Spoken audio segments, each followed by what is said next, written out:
Hey everybody, Gabby here, back with a battle of the day. Happy Wednesday. Today we are playing Gale from Mexico, and Gale is running the one, the only, the classic Chalk plus Thunderous Eye team. Boom. Right there. Except, I mean, okay, there's Sylveon on it, so it's Sylveon over Cresselia, but come on, I mean, we've all seen this team before, right? Right? Bueller? Okay, anyways, I'm not really sure how I want to tackle this. I do know I have all the tools I need, and I have an idea of what Pokemon I want to bring. Essentially, kind of like my last video with the Politoed, Ludicolo, Terrakion, and Salamence combination. I really want to bring Terrakion because of that Heatran and that Kangaskhan. Though maybe I don't need it, and it would be really nice to have Aegislash to help with the Sylveon, actually. So, you know what? Yeah, let's mix it up a bit. Let's try not bringing Terrakion and bringing Aegislash instead. For those of you in the audience wondering, but why? You know, you clearly think that Terrakion's the better play. Sometimes when I'm practicing, if I have a question about, well, how will something function, I'll just do this just to see, A, do I get into a bad spot, and B, if so, can I play my way out of it, or C, I guess? Hey, this actually was a great idea. Thanks, Gabby. You're awesome. You're welcome, Gabby. I'm glad we figured that out. Anyways, in this case, it actually turns out to be a kind of favorable lead. You know, we do have the Thunderous to worry about, but I can safely Mega Evolve this turn, and actually, no, I can't. Why did I think I have Fake Out for a second? I don't know. So I have two options here. One is Protect, Mega Evolve, and then try and Encore something into something. I could Double Edge and switch into Ludicolo, immediately expecting Thunderous to go after Politoed, which is, I think it's what my gut's telling me here. And at least if this goes south next turn, I will have Fake Out to kind of compensate for stuff. Salamence could eat a Paralysis here, which would be really disappointing levels of disappointment. But we will see. Honestly, I'm expecting Rage Powder, but unfortunately he protects on Amoonguss, so yay! And Thunder Wave will connect with the Salamence, so nothing is being accomplished this turn. But I can Fake Out the Thunderous next turn and just try and kill it, unless he's one of the Thunderous variants that run Protect. I would not really expect that here. In fact, I honestly would expect Amoonguss to Rage Powder or just switch out entirely. So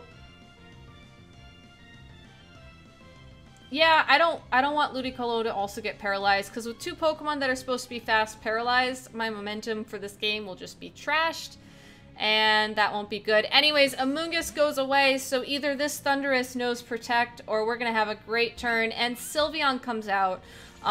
So fingers crossed, no Protect. Alright, Fake Out does connect with Thunderous. No Protect. Life is good. Double Edge does not get fully parried into Oblivion, but completely misses the KO on that Thunderous. So, and it activates its Citrus Berry. So that's probably something worth knowing. Double Edge, bulky Thunderous. I think even with Helping Hand, we would have been pretty screwed there. So, this is where things get kind of disgusting in terms of trying to pick a move, because we know that Thunder Wave is going to connect with the Ludicolo, and we know that Hyper Voice is going to kill Salamence before I have the chance to really do anything. So, on the off chance that I don't get Hyper Voiced into Oblivion, I am going to just try and prevent the Thunderous from doing anything else. Don't think this is gonna happen at all. More paralysis on Ludicolo, and it's fully paralyzed. So yeah, probably should have led the whatchamacallit, the Terrakion, actually, because I would have been able to protect and safeguard, and nobody would have expected that.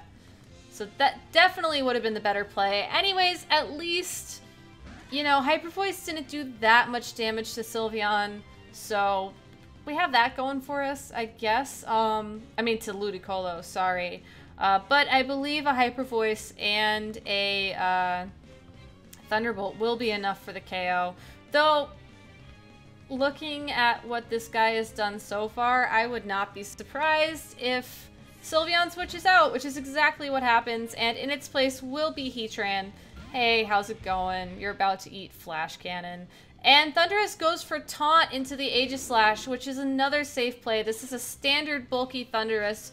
Probably would have been better to double into the Thundurus this turn. It was in the back of my head, but I just didn't really think of it that much.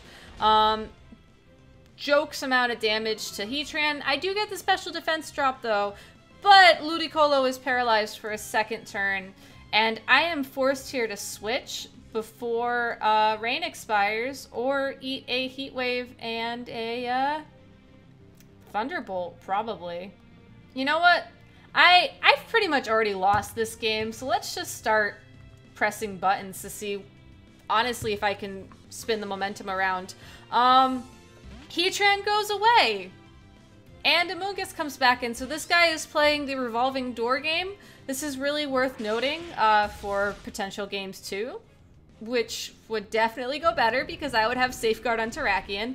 Shadow Ball connects with Thundurus. Again, does a joke's worth of damage, but I do get the special defense drop. And hey, guess who finally decided to attack this turn? And the rain stops. So this is kind of unfortunate because, you know, we know that he knows that either Aegislash is dying this turn or Politoed's coming in. And I'm actually going to do the silly thing where I'm not going to switch out. Again, I have nothing to lose here except him over-predicting stuff. So, you know what? Go ahead. Try to over-predict. See what happens. Anyways, Aegislash will die to that Thunderbolt. Ludicolo will take a Giga Drain, which won't do anything to it. But I might be fully paralyzed again since we're, like, already twice. Yeah, 3. Okay. There goes any hope I had of winning this game.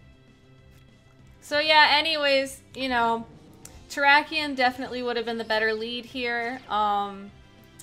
Mostly for Safeguard, actually entirely for Safeguard. Because, you know, it would have stopped Spore, it would have stopped Thunder Wave, it would have stopped a lot of things, actually. So that is where we're at. I am gonna just do something mean and encore his Amoonguss. If this were an actual game 1, I would have just forfeited here because I have nothing to gain from this situation. All I can do is give him more information about his team, like the fact that a crit for Thunderbolt pretty much will KO my Politoed if he gets a good damage roll. And Ludicolo is paralyzed for a 4th time, and now I'm actually gonna forfeit because this guy's kind of ticking me off, honestly. Anyways, that's how the RNG rolls today. That sounds like a sitcom name. Or not a sitcom. Soap opera name. How the RNG rolls. I'm gonna title this video that. If you enjoyed this day's episode of How the RNG Rolls, and if you would like to see more of this terrible drama, you know, press that like button, subscribe, tell your friends. Thanks guys for watching. Sorry today was kind of a crappy video. I'll be back tomorrow with hopefully a better video. Yeah, this is Gabby from How the RNG Rolls. Have a good day, everybody. See ya.